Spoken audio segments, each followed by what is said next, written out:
What's up, everybody? Welcome back to the channel. It's Jason. Hope you're all doing well. Right now, we're in the middle of the 30 and 30. So for those of you who are new to the channel, welcome if it's your first time. Hope you enjoy this enough to come back. Be sure to hit that thumbs up and the subscribe button before you leave. And hit the notification if you want to continue watching it. Right now, we're in the middle of the 30 on 30. I'm doing a 30, and for the 30 days, doing a breakdown of every single team in baseball. Okay? Identifying needs, talking about what I think they should do versus my predictions, what I think they will actually do. So I've gone over the West already, alternating American League, National League. Right now we're in the middle of the Central, and then we're going to move over to the East. So take a look in the description down below. You'll see all the teams that I've done in the West, and then the teams that we've already talked about in the Central.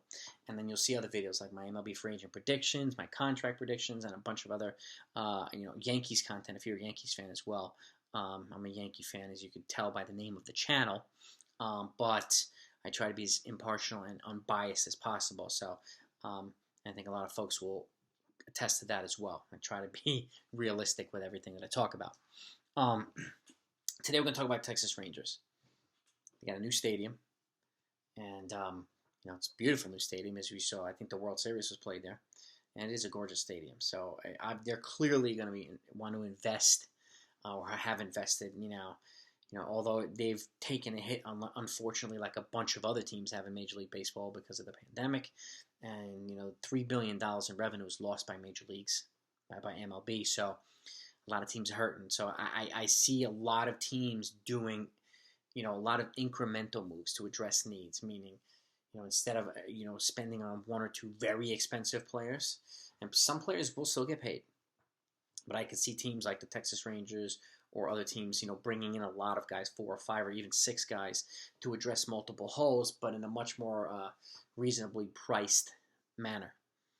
And getting just role players, some veterans. There's a lot of players out there. There's probably about 200 free agents. So a lot of people are going to be looking for work, and there's a lot of holes to be filled. So they will find players. Now, how much they want to spend, it really depends on the teams. I mean, they've taken a hit. So I think free agency, and I've said this in other videos, is going to be a little bit of a bloodbath for the majority of players, unfortunately, until things get back to normal. I can even see a transition year this year of maybe 120 games with minimal fans or half capacity or something like that, and then by 2022 being back to full swing once there's a competent vaccine out, and once things are kind of back to normal, we're back to a competently run country.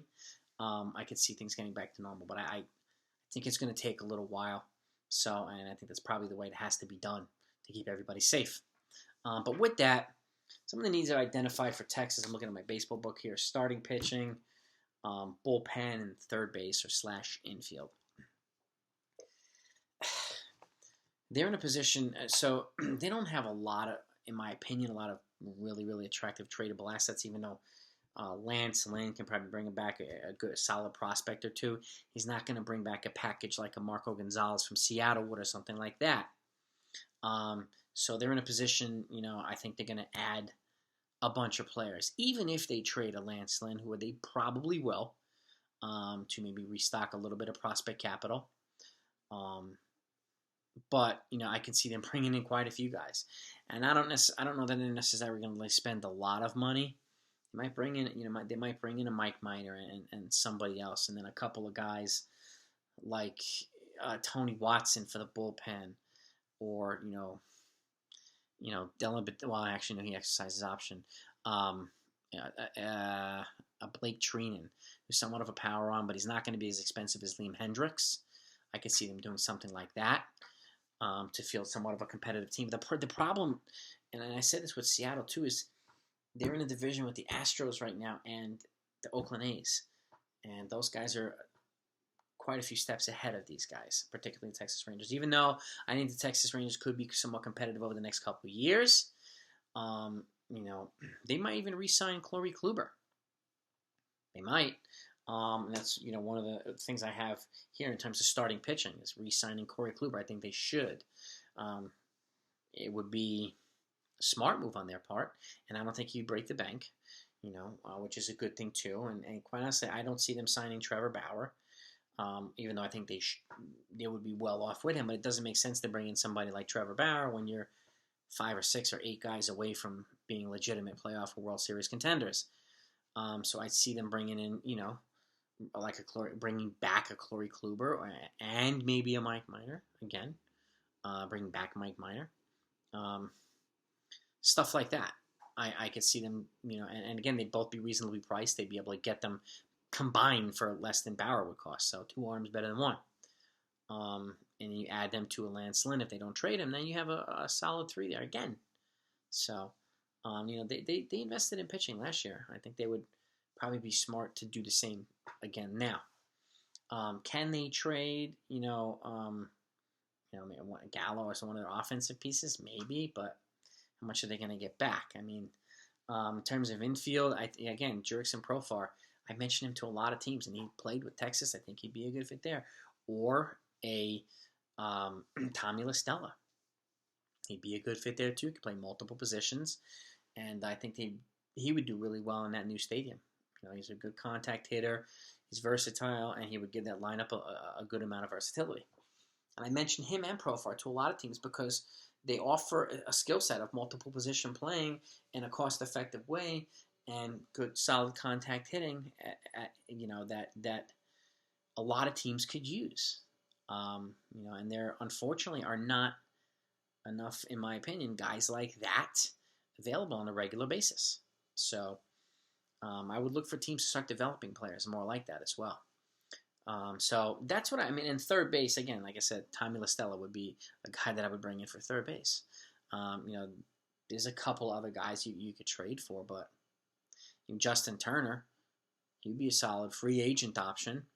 I could see him, fitting there too, but I could see other teams just outbidding the Texas Rangers, unfortunately, for a Turner. So, I mean, that's what I think they kind of should do. What do I think they'll actually do? I actually had them predicted to sign Kevin Gausman, but he accepted the qualifying offer from the San Francisco Giants, so he's off the market. I can see, and Robbie Ray would have been a solid fit, but he re-signed with Toronto too. So I could see them bringing in a James Paxton. I really could, and then adding him to a Lance Lynn. If they're going to bring in 1 or 2 starters, then I think they'll wind up probably keeping Lance Lynn. Otherwise, they might as well just trade him and then whatever tradable asset they might have to try to restock some capital and just let the young guys play and see what they have. And then, when things get a little bit more back to normal, when they have more revenue coming in, then they can make bigger investments. You have a crazy shortstop market coming out at the end of after the 2021 season. You have a ridiculous shortstop market, free agent market. They could bring in somebody like a Trevor Story. He'd be a fit there. That's I could see them waiting, just like a lot of other teams, waiting until the end of 2021 to make bigger investments. I see them bringing in a lot of incremental players. Like I see them bringing in somebody like Jake Lamb, who was with the Diamondbacks for a while, but he'd be a good, solid fit for Texas for third base instead of spending a lot on Justin Turner, or a lot on Tony La Stella. Or even though I could see them bringing in a Lamb and a La Stella, add those 2 guys to the lineup, and you have a nice improved offense there and some more versatility. So I could see them doing that as well. I just don't see them making any super flashy moves. But then I could be wrong. Like teams that and not only myself, but teams that a lot of us expect to make flashy moves, a lot of times don't. And then teams that we don't expect to make the flashy moves are usually the ones that do. So it's so unpredictable what happens every year. And it's like, how the hell did they sign him? Why is he over there? Like, there's always some of those moves. But then it's always like, okay, this is a good fit. This is a good fit. And you never know. They could make a couple of solid trades and bring in 2 or 3 guys. But then, again, this is a team I could see bringing in 5 or 6 guys, like a Lamb, like a La Stella, like, a Paxton. And they'll spend a good amount of money, but, they bring in all those guys, and, you get 5 guys for the price of 1 really expensive guy. And that's a much better investment, in my opinion. And they're in that position right now, just like a lot of other teams are. So that's kind of my outlook at what I see for the Texas Rangers. Again, nothing sexy, but I have been wrong a lot of times, just like a lot of other baseball, channels. And it's okay. It's fun to be wrong because And I want the Texas Rangers fans to watch this, to put your GM hats on, okay? And put in the comments down below what you think they should do. What are some good ideas? What are their biggest needs? What signings, trades, whatever it is. Because you folks know about your team more than I do, and then more than most of the rest of us do. So let's put on our GM hats. Let's go to work. Let's see what the Texas Rangers can and should do, and then we'll go from there. Okay, but either way, let me know what you think. Hit that thumbs up and hit that subscribe button before you leave. It's really helpful to the channel, and it's greatly appreciated too. And let me know if you subscribe in the comments so I can thank you personally. You folks are the ones that make this channel great, and I want to continue growing it. After Texas, we're going to go back out west, okay, to California, and we're going to go to sunny San Francisco. We're going to talk about the San Francisco Giants next. So be safe. Look out for each other, okay? And I'll see you in San Fran.